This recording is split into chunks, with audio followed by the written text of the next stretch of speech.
Right, Sycamore 157. So with Sycamore, what we have here is a pharmaceutical company, and we see a number of issues. And I think again, like I say, I think your work is getting better here. I think you're picking up the issues as you're going straight away. Um, he left, and it was some fraud. So we have issues here straight away that we're really asking. We're professional skepticism now. And has this been investigated, and what controls are now in place? Because this happened for a significant period of time. So we're wary of controls. That's the audit risk, that we can't rely on the controls in that area. We want to know what's going on. Then this new person has come in halfway through the period, and we see they've come from a different industry. So that's also a risk, that they don't have enough experience. These are all inherent risks. These have arrived just before. These are risks that have already hit the business before we talk about controls risk. We're already, although I guess fraudulent, this is a sort of control risk, this question about the fraudulent expenses. But this new finance director is an inherent risk. Although it said she felt surprised, so maybe she does know what she's talking about, but it's still a risk that we need to be aware of, that she doesn't know what she's talking about. Again, I've talked now a lot about research and development, so the question is, we want to see a breakdown, and we will only capitalize what we consider to be development. And again, we see loans coming up again. The fact that we have loans reminds us straight away that it's very much about disclosures. Are we able to disclose on these loans? Sorry, have this, yes, the disclosures, the classification into the current bit, and the non-current bit is critical. The bank has also attached them as part of the loan covenant, so we know we have to be thinking, is there a possibility of manipulation here, or um, an understatement of loans because they have minimum target. Sorry, well, sorry, it's not the loans per se, but as part of the loan covenants, we can see that there's a chance here that they might exaggerate profits or overstate assets because, if you like, these are attached to the loan covenants. So we want to make sure, so we can actually almost argue this straight away. We can start to see potential going concern issues here, and there's pressure basically. Um, it's pressure everywhere. Look at this increased number of sales returns. And so, since the year end, we've talked about this. All this has to be reversed. So it means the revenue is potentially very much overstated. And then concerns that there were movements in, and so we're talking about completeness, not well controlled. So completeness and existence, I have issues right straight away with that. And disposal, has this been treated? Again, all we're literally doing is ensuring that that asset no longer um, sits in the non-current asset non-current asset register, and work through the process of calculating the disposal. Let's see what you've done. Right. Again, I think I was happy here. You talk about this misconception, and that's fair, and that's a good. And we will perform our tests to ensure that we find material misstatement due to fraud or error. But primarily, now that as well you've studied internal controls, you can talk about how internal controls can be assigned to investigate fraud. Sorry, internal audit. Internal audit departments typically can take on that responsibility of looking and finding fraud. We'll look at their answers in a second. Yes, good. So there is the risk that there will be errors, and if you, I'm sorry, yes, there's a risk that there will be errors, and we cannot rely on controls. Maybe not so much errors. I think I'm wrong there.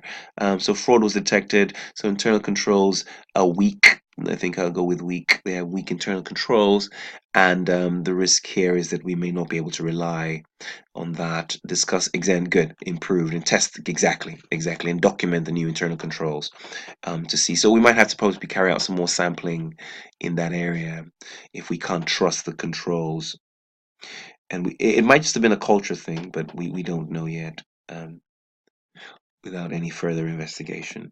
Let's see where you're going here. That's good. Very good. Yes, I've written very good here because your research costs are included. So we want to get a breakdown. Very good. So now you'll get the language. Your language is improving. Yes, exactly. Again, this is a planning building. The profit's not overstated. I think yes, professional skepticism right? And we're really looking for, we're carrying on with our work, all those balances that might lean towards that. Loan value understated, overstated. I don't know. We'll see. But I think it's more. I see where you're going. So what you want to do is expand on this. You want to talk about the fact that finance costs are recorded. You want to talk about the classification. Big point. Classification to current and non-current bits and disclosures. Movements cut off. You want to mention the word cut off. I think you highlight it here. No, you don't. Um, the fact is that they have movements in. So we're talking about completeness and existence and cut off. Right? Those are our issues there. Profit on disposals. I wouldn't say overstated. Just the fact that the non-current assets are still in the non-current asset register. Do we want to make sure it comes out? Exactly. Reviewed and recasted. Correct. Good. But you just want to break down exactly what it is you're saying. So you're saying that that non-current asset should be removed. I want to make sure it's no longer there because I don't want assets to be non-current assets to be overstated. That's your first point. Yes. And then you also wish to highlight um, this question of the recalculation and that loss has been correctly, I think it was if it was a profit, but correctly recorded, correctly journaled in the income statement. Um, Prior relationship, yeah, I'll take that. Again, yes. So sales returns have increased. Risks that revenue is overstated. Yes, this is the issue here with this, and this is potential window dressing, where you'll have a big journal at the year end, debit trade receivables, credit revenue, at the year end, but this is all flawed. It's not real. So post year end, you then somewhat go debit sales returns and credit trade receivables, but because you're thinking they're different periods, this is a cutoff, so this is all happening in the new period, and I'm okay. You can see they have these loan covenant issues to deal with. So straight away, sales returns coming back to affect this revenue figure will straight away affect the revenue figure and therefore affect our ratios, our profit ratios, and therefore throwing that loan covenant into the air, right? So we might have some issues there. And then quality control again is really like, what are we doing as so this is all very good. You talk about review engagements, very good. Pretty much analytical procedures only. This question is asking review engagements, how are they designed and what's the point, what type of assurance are we giving? Minimal testing, analytical procedures, some walkthrough tests, possibly, and the aim is to provide limited assurance. So this was all very good. So here, this question of quality control, we're really saying, what do we need to do to make sure that we as auditors are doing our work properly? So again, supervision, review, external quality control, um, review, if you like, by the second independent or partner to make sure that the work, if you like, is done to the professional standard it should be, having the right people on board, the right level of staff knowledge, professional competence. So let's go through this quickly and see where they're going with this. Um, let's see where they are. Don't know. Yes, so here we are. So this question of fraud, we see this here.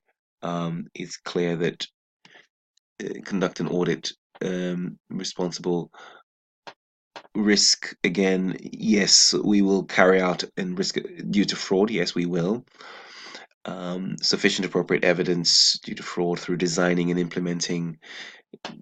We must respond, but we're not looking for it per se. Maintaining professional skepticism. So this is all kind of helpful considering the potential of management overrides. Detecting error and ensure that we're aware of the risks for fraud and error. I like to put these two words together. I think it's important to keep it that way. Um, yes, and I think once you've done that, I think you could have discussed this, and you can now talk about internal audit. This is just a scheme, a guide, but as long as you're thinking freely about it. Great. Again, you've mentioned this question here of the. I think. Wait a minute. Have we looked at your answers? I think yes, we have. We've looked at your answers. So now let's look at the answers here. Um, Finance director. Everything we've said. Previous directors left. What procedures to identify and what structures are now in place to prevent. Maybe you need an internal audit department in terms of your recommendations. That's fine. You can check that in as well. Sycamore Pharmaceutical, you have this person from banking, new experience. So in response, we're really trying to almost address the assess the competency of of the um, the new director.